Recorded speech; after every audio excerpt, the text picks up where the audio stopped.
Star Trek Starfleet Academy is being mocked mercilessly and deservedly so, if you ask myself. Having to struggle through the first 2 episodes of this show. As expected, it has got nothing to do with Star Trek. It is just another far-left ideological spur that takes a brand, a franchise name, and just puts its own messaging and inclusion and diversity into it. The people involved, though, not handling it too well. Hi everyone, it's Az here from HeelvsBabyface. Starfleet Academy has released now. 2 episodes are out for your viewing pleasure. More like the first 2 episodes of the reviews are out for your viewing pleasure. There's plenty out there to grab hold of, and there's plenty of laughs to be had. But when it went live, they put it on their own YouTube channel in America for free. Star Trek, brand new, free. Sign me up, I hear you all cry. Well, not really, because we know what Star Trek is like nowadays. Releasing the first episode for free to the American audience, and America has approximately 340 million population. Around 96% of America get internet. I did some research. So let's just say there's still plenty of audience to be had there, particularly in the UK, is around the old 68 million in population. However, at peak, only 1,316 people decided to tune in to watch this brand new Star Trek show. Ouch! My boy Gary from Nerdrotic decided to run an experiment. Could he get more live viewers concurrently by literally having a chair stream with Spock sat on it than the whole of the Paramount Starfleet Academy show? Well, the answer was a clear yes. Within 3 minutes of going live, he had 1,500 concurrent viewers, and by the end of the chair stream, he had peaked at 3,389. It was literally a chair with Spock sat on it, which more people found interesting than Kurtzman Trek. A damning indictment of the current state of Star Trek all around. But we are dealing with a show that has decided it wants not one, because I've seen 2 already, Cherons in it. Now, the last time that we saw Cherons was in the original series that was set 1,000 years before Starfleet Academy, and there were 2 males who returned to their planet to find out that they had annihilated their whole species due to their hatred of the black on one side and the white on another, and the black on one side and the white on the other. So unless the show is insinuating that the only last 2 remaining Cheron males managed to bum themselves a whole new population, then this race should be extinct. But actually thinking about what I just said, and the people that are running Star Trek nowadays, I probably think that they feel that that's a viable thing that they could do. However, there seems to be something very weird about the size of a lot of the women in this show as well, as they tend to be rather on the robust nature, particularly when one of them is meant to be the physical education teacher and also drill instructor, as well as the fact that glasses are being worn, something which was cured nearly 1,000 years ago. However, the guys have all got to be ripped beyond compare. Is it rules for thee, but not for me? Well, that would fit the levels of modernity that we seem to have nowadays, men being held to a complete and utterly different standard to whatever they're trying to pass themselves off to be. This piglet turns up on day 1 saying that she's swallowed a comm badge. She was that hungry that she ate the Oh my goodness me, where do they get these from? Starfleet is meant to be the best of the brightest. Wesley Crusher and Jean-Luc Picard didn't even make it into Starfleet Academy on their first attempts. They had to go round again, and Wesley was a certified boy genius. This window licker ate her comm badge. But hey, all's welcome in the stunning and brave Starfleet Academy. Now, Starfleet Academy was commissioned for 2 seasons even before a single shot of the show was made.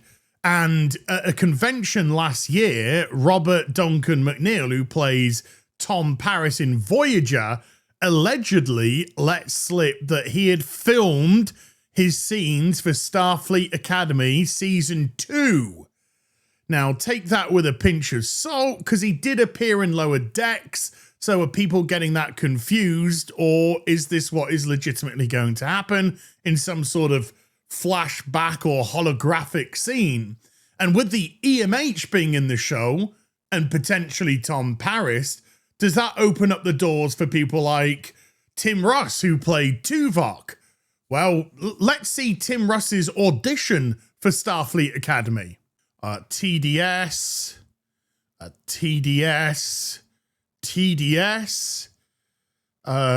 I don't know what one has got to do with the other, but okay. TDS.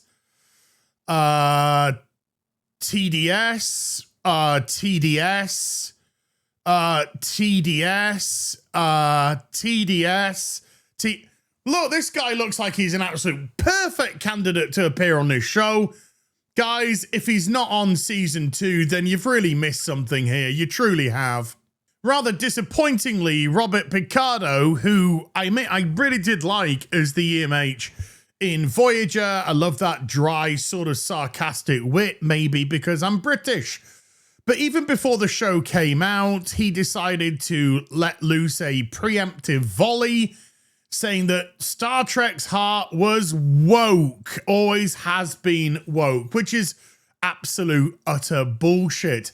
On this week's Afternoon Tea with Az, I expressed the fact that when the show initially came out in the 60s and you had a black female communications officer, you had a Japanese helmsman, and you had a Russian, a Scotsman in the engineering, these weren't virtue signals. These were major things, but these weren't virtue signals, particularly at the height of the civil rights movement, particularly at the height of the Cold War. No, what these were Gene Roddenberry showing the world that in the future, we had got past all of our squabbles. It wasn't, here's a black, here's a Russian, here's a this, here's a that, pat me on the back, aren't I bloody amazing? He was trying to show how humanity had expanded legitimately its awareness and also culturally, how the petty squabbles of yesterday had been forgotten and we were united in going forward to seeing what is out there, seeking new life and new civilizations, boldly going where no man has gone before. Because let's face it, with the size of the females in Starfleet Academy, the only place they're going is to the hospital to get that sugar foot removed. However, Robert Picardo hasn't stopped since.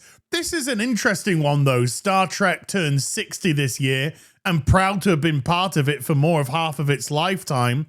Many pontificate over what Star Trek is and should be, and which new iterations of Star Trek the late Gene Roddenberry would like, and which would make him turn over in his grave. Well, I'll answer that very quickly for you. Pretty much every single bit of Kurtzman Trek would have him spinning in his grave like a rotisserie chicken. Because Star Trek was meant to be about unification, and Kurtzman Trek is about division because everything skews to a partisan political ideology, which is the very thing Gene Roddenberry was against. So nice try, Robert. And there again, he keeps going. We're going into some TDS elements here. More TDS elements here. You're kind of proving the point here, Robert, you know. And then he wants to go, yay, Starfleet Academy has been certified fresh by Rotten Tomatoes, the critics love us, and what we do.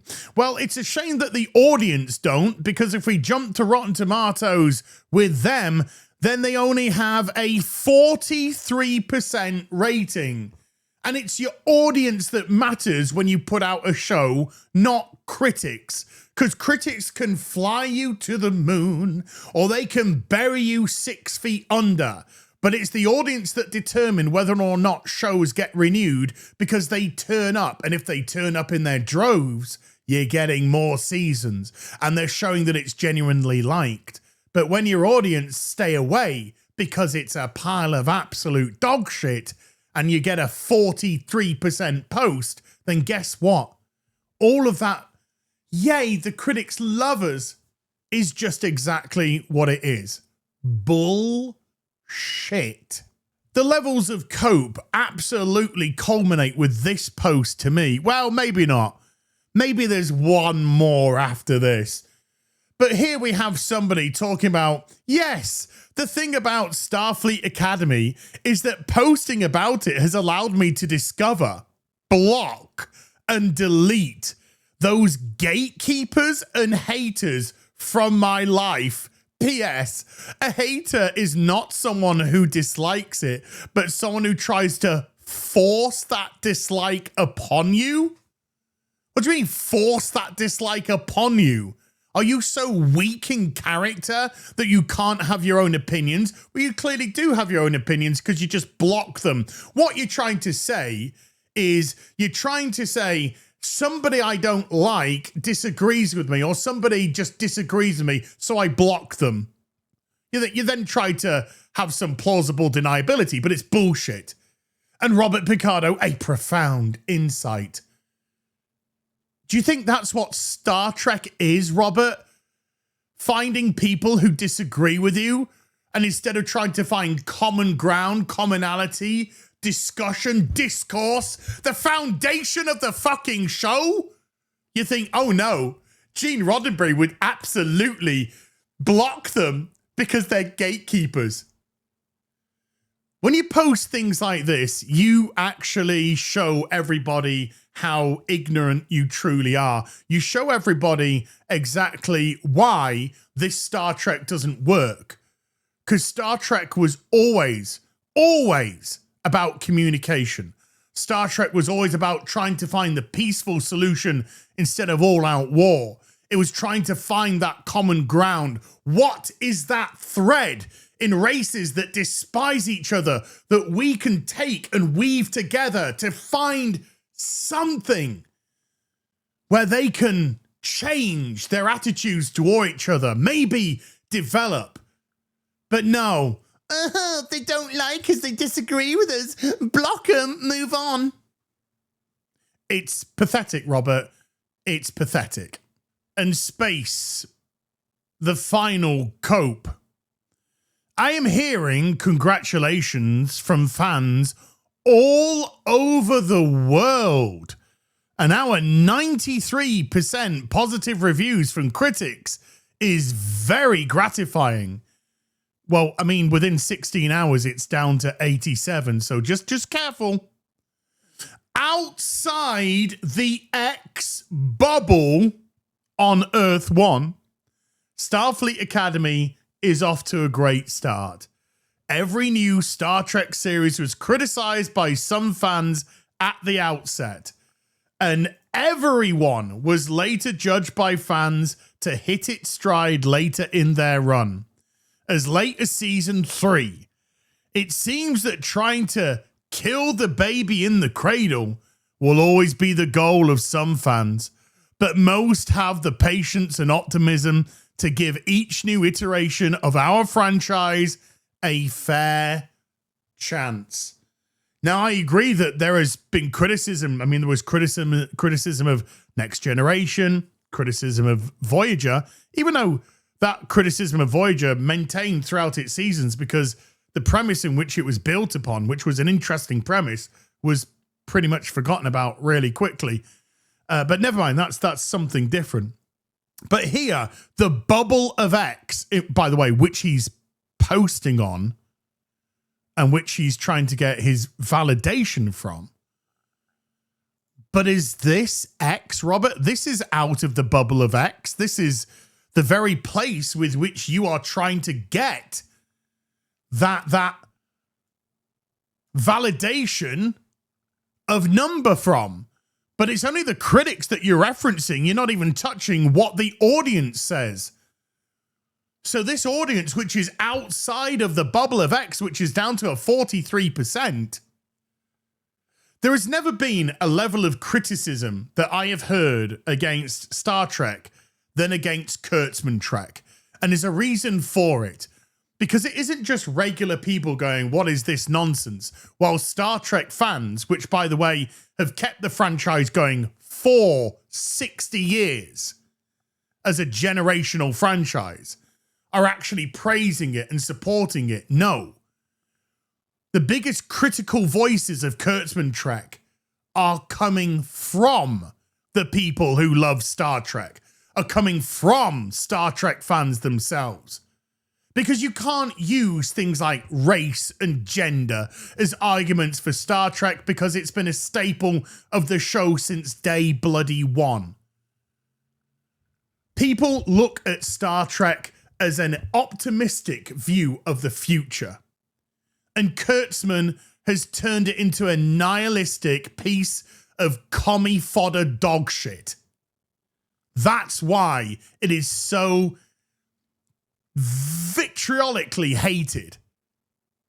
And I couldn't agree more with the people who do, because this doesn't in any way represent Star Trek in the slightest. It represents a broken bubble, a broken shell of commie Californian wankers who think the world revolves around them. Champagne socialists.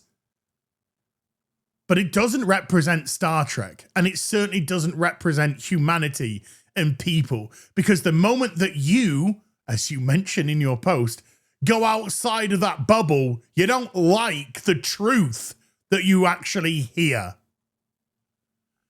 Cope-amania is running wild on Starfleet Academy. I'll see you in the next video. You take care. Goodbye, Belubo.